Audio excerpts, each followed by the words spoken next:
we'll start here first. How did Carnell? How did you get introduced to anime? I know on the Sci-Fi Channel, Deep Cut, when they used to have the anime. What was it? Anime. It was a lot of anime on the Sci-Fi Channel. I remember when it got really serious for me. I was in elementary school, and on the Sci-Fi Channel they had these 3 anime movies, and I remember The Lens Man, and it was real late, and You talking like HBO hours late, after hours?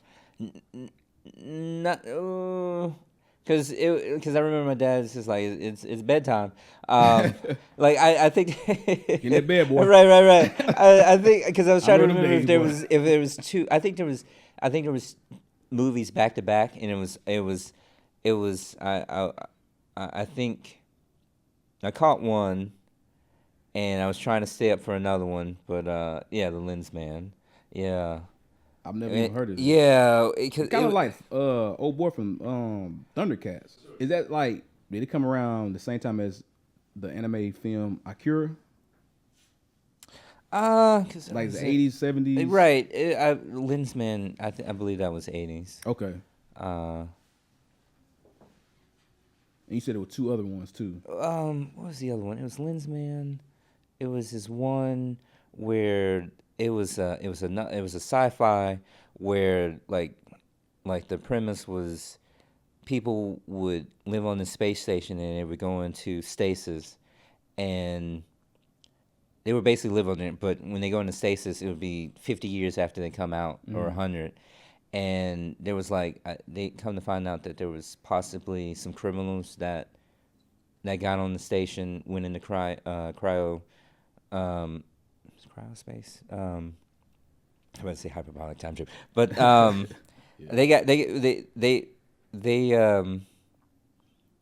they went into deep sleep, and it was one of those situations where if they did crime on Earth and they go into cryostasis, that nobody would be alive to remember like what they did, and so they can do it again. But I never got a chance to finish that. I don't even remember the name of the film, but during that time, like I'm in elementary school, I'm watching this what's mature for American audience, because I think I might have seen. I'm trying to remember. I know the USA Channel. I used to watch Sailor Moon. I think I watched some Dragon Ball Z. No, probably not Dragon. Not that kind of came a little Dragon bit later. Ball. Right. Well, Dragon Ball, because Sailor Moon was out, so Dragon Ball. But I don't think I got a chance to see Dragon Ball Z yet. But it was. I really got into it as a little kid, elementary school, because I watched some stuff that I probably shouldn't have seen in elementary school. You know what I'm saying? I'm just like HBO after hours. No, not Real not Six? not Because that's what I was watching. See, I was the opposite. I think I did catch that. I'm trying to remember. You was if I watching in Lens elementary. Man. I was watching her. I was like, it was crazy. I'm like, my pops, he be like, what y'all in there doing? Huh? What? TV? What's a TV? Brother, I'm in history. I know, and then you know the cable box where you get on that channel, and it's all distorted, but you like if I can stick my finger in, I think it'll clear up if it was. So Oh, I know, bro. But because I like what did I do? I borrowed some tapes from a friend of mine because he had some at his spot, and so I borrowed. I think it was Candyman. I saw Candyman at an early age. I saw Basic Instinct, which I'm scarred for life, so I'm never going to get tied up. Yeah, that movie's. So that's not one of mine. Like, yeah, Basic Instinct is a movie. Like, no, I can't do that. Yeah. It's wild. It's a wild. Right. I'm like I keep seeing that ice pick. Yeah. And I'm like, and I already have trust issues. It's man. Like me being tied up. I ain't going for like, it. We're not doing that. You know, and they already had this one film that my wife saw where like this one guy, he got tied up. I think No, she got tied up. The guy died because he hit his head on something. Somehow, I think a wolf or a dog got into the house, started eating on him. She had to figure out how to get untied, and it was weird. And it's just like, see, and if he wouldn't have been kinky and getting this whole tied up thing, that's why. Remember with the metal handcuffs, and he had that little safety, and all you got to do is press the action. It's just like I bent mine. So when I got mine, so like you couldn't get out, I have to actually have the key. So. Yeah, that's what. Wife said, "Well, you wouldn't try to be doing that stuff. We don't worry about that wolf coming in there eating y'all up. Wrong with y'all. But the anime, I love anime. Anime is one of those things where it's a cultural thing. I remember doing not a documentary, a class a report, some kind of report, and it was in middle school, and I was doing the research on Pokemon and how catch 'em all. Some kids I still play. I just you play. talking with the app? I play. No, I don't do the app. I'm not hardcore. Like I used to watch the show, then I kind of fell off on the show. I play the game. That's why I even like the actual game, right, like on the system, Game Boy or I mean the Switch, but Switch. but the Switch is pretty much an advanced Game Boy, but you can play it on a TV. But I did this report on anime, and this was early on. What 97? I want to say 97. No, I came here I came to Georgia in like what 95. I think it was 95. I want to say I did the report in 97, but I can't remember. But it was on anime. So just further showing the love and like going to a library and researching all this stuff. I was like, who goes to a library anymore? But I mean, I information at your fingertips, and you just get online. Right, man. Shoot, I still live in the library now. When I be on campus, like I love the library. See, I love the library. When I went when I was way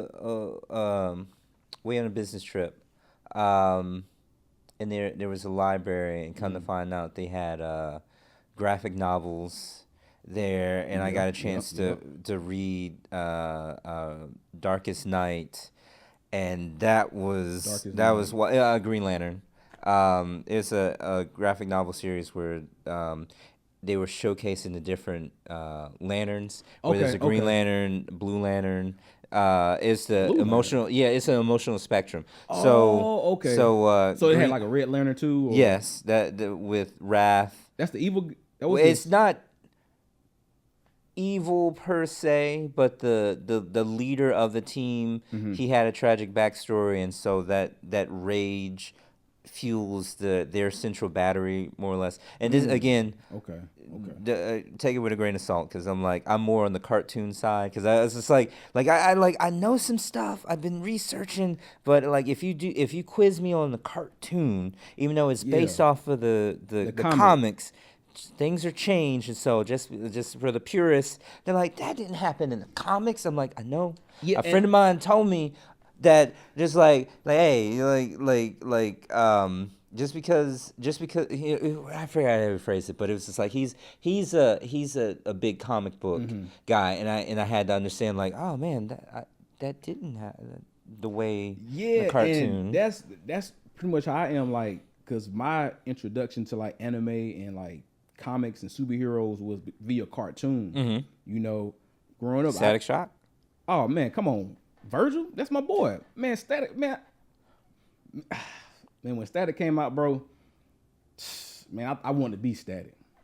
I used to get like little trash lids and get on like I could fly on them. Couldn't do nothing. Stationary the whole time. But I was imagining right. That pretend goes a long way. It does. And anime, I didn't even know Dragon Ball Z was anime. I didn't know Sailor Moon was anime growing up, because I just watched because it was an animated show. It was anime. Right. I like animated things. And then as I got old, I'm like, what? And then I found out about the mangas, and I'm like, wait a minute. And then I found out about Sailor Moon, how if you read the comics or whatever, the manga, if I'm wording that correctly, Manga. Yeah, the manga is tragic. Like Sailor Moon. Right. And it's like then I figured out that what they give America is not what they have back home. Not. This is an edited version because it's really dark. You remember the female character with the ponytail, and kind of find out that's a male character. Right. I was I'm like, bro, and then I think two of the young ladies that was in the troop were lovers. Right. And I'm like, I'm looking like, bro, Sailor Moon.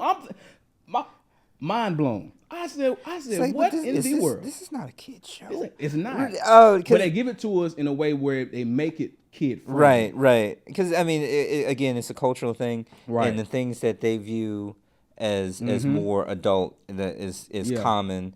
Like it's like how with the women, how they're portrayed, like with the big breasts and very voluptuous or very, over here, America, we tend to sexualize a lot of things, but over there, it's just part of the norm. So it's like, it's nothing for, I ain't gonna say part of the norm, but I mean, because Japan, I mean, because they be getting active over there. They do. You see them comments, bro, like they be busting out the scenes. They're again, falling back on it's a cultural thing, but it's just like they make things so grand, like you remember Beyblade?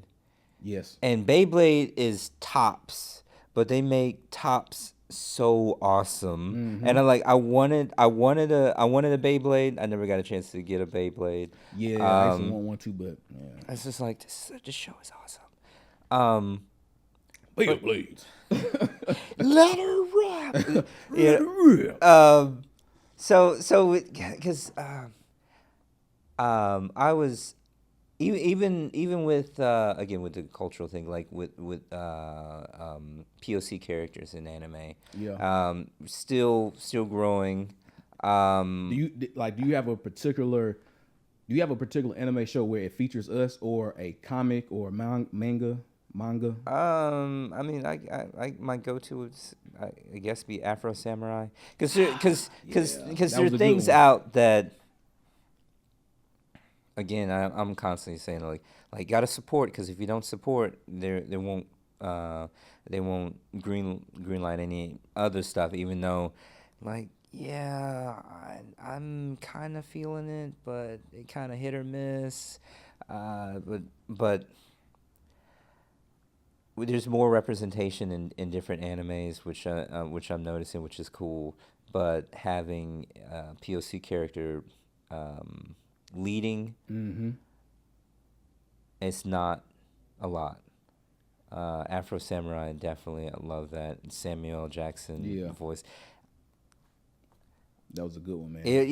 I mean, again, it's not a lot. I mean, you look it up. I mean, Cannon Buster, that's out. Yasuke, Yasuke with Lakeith Stanfield, right? Yeah, that was good.